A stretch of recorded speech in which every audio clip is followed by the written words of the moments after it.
एक दिन यशोदा मैया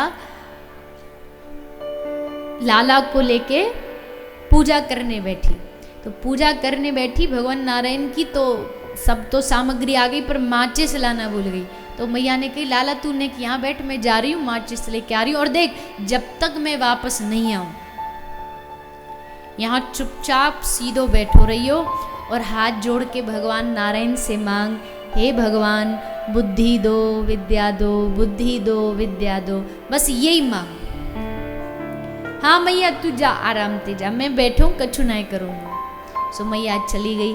अब ठाकुर जी आंख बंद करके हाथ जोड़ के कह रहे हैं बुद्धि दो विद्या दो, बुद्धि दो विद्या दो। इतने में ठाकुर जी की सबरी मंडली वहां कूद पड़ी। मधुमंगल मनसुखा स्तोक कृष्ण श्रीदाम सब आ गए। अरे ओ कन्हैया बड़ी पाठ पूजा चल रही है आजकल, कहा कर रहे हो? बोले ध्यान कर रहे हो, पूजा कर रहे हो। सका बोले पूजा होगी बाद में, पहले होगी पेट पूजा। ये बताओ भोग में क्या है? अरे अभी भोग लगा नहीं अभी तो। बोले ब्राह्मणन के पेट में गयो मतलब भगवान के पेट में गयो। जैसे कहते ना यज्ञ में गया तो भगवान के मुख में गया, ब्राह्मण के मुख में गया तो भगवान के मुख में गया। सो हमारे पेट में जाएगा मतलब भगवान तक पहुंच गए। कहा है बता भोग में? तो मैया सुंदर मोती चूर के लड्डू बना के लाई। मनसुखा बोलो लाला मोड़े में पानी आ रहे हो, लड्डू को देख के एक दे दे। ठाकुर जी बोले एक ही देंगे?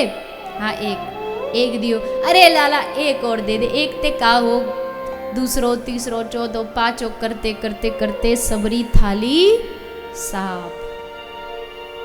इतने में मैया की पायलन की आवाज आई। अब ठाकुर जी घबराए, अब क्या कहेंगे मैया को। सब ग्वाल वाल बग गए, ठाकुर जी घबरा रहे क्या करे क्या करे। तो वहां कछु पत्थर पड़े, सो उठा के थाली में धर के वहां पे कपड़ा ढक दियो।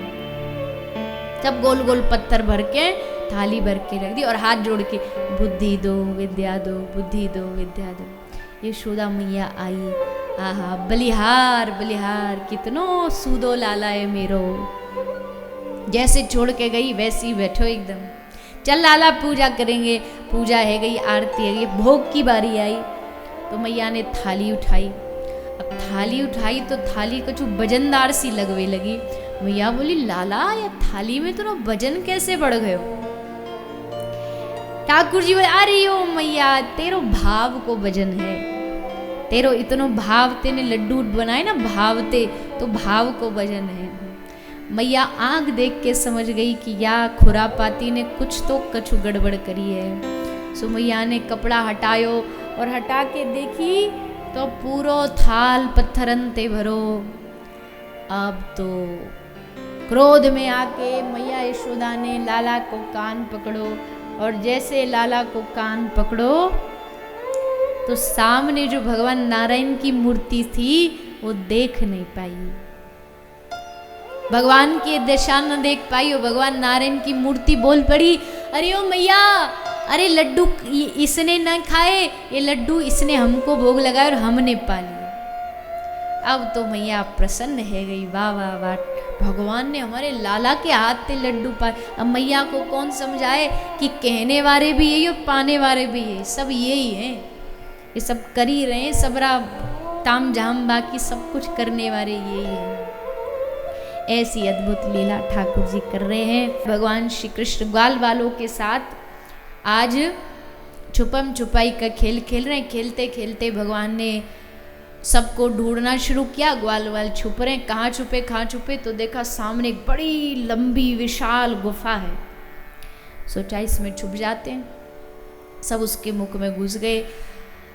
लेकिन अघासुर देख रहा है कि जिसके लिए हम ये सब कर रहे हैं वो कृष्ण तो आया नहीं। भगवान कहते जो हमको पुकारता उसके लिए तो हम तुरंत पहुंच जाते, चाहे भक्त हो चाहे दानव हो। इसने पुकारा, पहुंच गए भगवान, अघासुर के मुख में घुसे। अघासुर ने देखा अब आ गया, मुख बंद किया, बंद करके समस्त ग्वाल बाल उसके उदर में ही मूर्छित हो गए। भगवान ने अपना आकार बढ़ाना शुरू किया और आकार बढ़ाते बढ़ाते श्री ठाकुर जी ने इतना रूप विराट धारण किया कि अजगर का मुख फट गया और उस अघासुर के शरीर से आत्म ज्योति निकली जो श्री ठाकुर जी के चरणों में समाहित हो गई। अघासुर का उद्धार करके भगवान ने सब ग्वाल वालों को योग माया शक्ति से बाहर निकाला। बाहर ग्वाल वाल आए, बड़े प्रसन्न हुए, अरे लाला तेने हम बचा दिए, अरे भैया तेने हम अजगर के मोड़े ते बचा दिए, चलो अब भूख लग रही है, चलो अब सब भोजन पाएंगे। सब भोजन पाने बैठ के सब गोल चक्कर लगा के ठाकुर जी सबके मध्य में मध्यस्थ विराजमान हो गए। भोजन आरंभ किया जाए और जैसे भोजन आरंभ हुआ तो लाल जी ने इसकी पत्तल से थोड़ा लिया, उससे छीना, उसके मुंह में डाला। इस प्रकार आनंद लेते हुए अपनी सखा मंडली के साथ ठाकुर जी पा रहे थे। और ये सब दृश्य चतुरानंद श्री ब्रह्मा जी वृक्ष के पीछे छुप के देख रहे थे।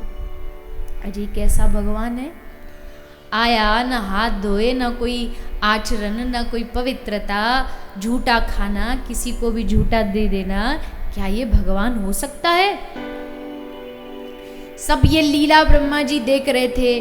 तभी भगवान ने कही, चोरे सखाओ अपनो मनसुख ना दिख रहे हो, किती को कहाँ गए हो? बोले लाला आज बाकी मैया ने वाकू एक मटकी में कई दिन पुरानी छाछ दे दी है। सुनने सकुचा रहे हो है कि लाला को कैसे खट्टी पुरानी छाछ दूं, या हमारे पीछे पेड़ के एकदम पीछे जाके चुपचाप ठाड़ो है के छाछ पी रहे हो। ठाकुर जी बोले हमसे छुपाओ, अभी देखते हैं। पहुंच गए मनसुख के पास। मनसुख देख रहा है कि ये मेरी तरफ बढ़ता आ रहा है, अब जरूर छाछ मांगेगा, ये मांगे उससे पहले पूरी महापूर्ण कर दो। तो जल्दी गट गट गट पूरी छाछ पी गया। जब तक ठाकुर जी पहुंचे मटका खाली था, वह मुंह में थोड़ी छाछ बची थी। ठाकुर जी बोले कहा, सुस्तुरन ठाकुर जी ने 2 मुक्का मारे, गाल में मुंह ते छाछ निकली। और जैसे छाछ निकली ठाकुर जी ने अपना मुख खोला और उस छाछ को भगवान स्वयं ग्रहण कर गए, स्वयं ने पाली। अब तो ब्रह्मा जी महाराज राम राम राम, छी छी छी, कैसा भगवान, कैसा ब्रह्म, कैसा परमात्मा। ये कोई लक्षण है इसमें भगवान जैसे एक भी? अरे मुक्का झूठा मुक्का निकला खा रहा है, ये भगवान नहीं, ये कोई बहरूपिया है। चलो परीक्षा लो। परीक्षा ली ब्रह्मा जी ने। क्या किया, समस्त ग्वाल बालों को लेकर के अंतर ध्यान हो गए। सब ग्वाल वालों को अपने ब्रह्मलोक ले गए। पर हमारे ठाकुर जी भी किसी से कम थोड़ी, ब्रह्मा के भी ये ब्रह्म हैं। भगवान ने अपनी माया शक्ति से अपने अनेक स्वरूप धारण कर लिए। भगवान बछड़ा बन गए, गाय बन गए, भगवान स्वयं ग्वाला बन गए, यहाँ तक कि ग्वालाओं का डंडा, उनका झोला सब ठाकुर जी स्वयं बन गए। अब तो पूरे ब्रज, अब तक एक कृष्ण था ब्रज में, अब तक एक कृष्ण था, पर इस 1 साल ब्रज के घर घर में कृष्ण रहे, अलग अलग ग्वाला के रूप में। गायों को देखो तो बछड़ों को देख करके गायों के थनों से दूध बह निकले, क्योंकि बछड़ा कौन है? बछड़ा भी साक्षात कृष्ण है। 1 वर्ष तक ठाकुर जी ऐसे ही लीला करते रहे सारे ब्रजमंडल में। अंत में ब्रह्मा जी को लगा चलो न देख के आए का हाल चाल है वह बहरूपिया के। तो आके ब्रह्मा जी ने देखा कि यहाँ तो चकाचक आनंद चल रहा है, सब बढ़िया गाय चरा रहे हैं, खेल रहे हैं। ब्रह्मलोक गए, वहां भी ग्वाल बाल बछड़ा, धरती पर आए, यहाँ भी ग्वाल बाल बछड़ा। ब्रह्मा जी की बुद्धि चकराई, ये समझ गए कि ये हमसे बड़ी भारी भूल हो गई है। आकर के भगवत चरणों में निवेदन किया, हाथ जोड़ करके क्षमा याचना की और निवेदन किया कि प्रभु हम आपके ब्रज के प्रेम को समझ नहीं पाए, इसलिए हमको ब्रज में जन्म दे दो। ठाकुर जी बोले देखो ब्रह्मा जी, ये ब्रज में जो जन्म का जो डिपार्टमेंट है ना वो हमारा नहीं है। ब्रज में जन्म दे इसका डिपार्टमेंट किसका है? बोलिए जी, किसका है? ब्रज का मालिक कौन है? ब्रज की मालिक राधा रानी, ब्रज की मालकिन है, सेठानी। ब्रज में सेठ का राज नहीं, सेठानी का राज है। तो जब हमारी श्री राधा रानी निश्चित करती है कि इस पर कृपा करनी है, उसको ही ब्रज का वास मिलता है। तो जाइए राधा रानी को प्रसन्न करिए। तो पुराणों में कथा आती है कि ब्रह्मा जी ने 60,000 वर्ष तप किया और तब जाकर के श्री ब्रह्मा जी को ब्रज में स्थान मिला। कहाँ पर? राधा रानी का स्थान कहाँ पर है? बरसाना। बरसाना में जिस पर्वत पर श्री जी का महल है वो पर्वत ही श्री ब्रह्मा जी हैं। ब्रह्मा जी श्री बरसाना धाम में विराजमान हुए। और केवल ब्रह्मा जी नहीं, बरसाना के तो कण कण में न जाने कितने महापुरुष लुंठित होते हुए अपने जीवन को धन्य करते हैं। देखो भैया, वृंदावन भी महान है। हम इतनी वृंदावन की महिमा गाते हैं कथाओं में कि पूछो नहीं। और वृंदावन का मतलब पूरा वृंदावन, केवल एक ही स्थान वो जो है पंचकोशी वो नहीं, सारा 84 कोस आदि वृंदावन है। पर उस सारे ब्रजधाम में भी जो बरसाना है ना, ये तो हमारी श्री राधा रानी के अपने हाथों से सजाया हुआ है।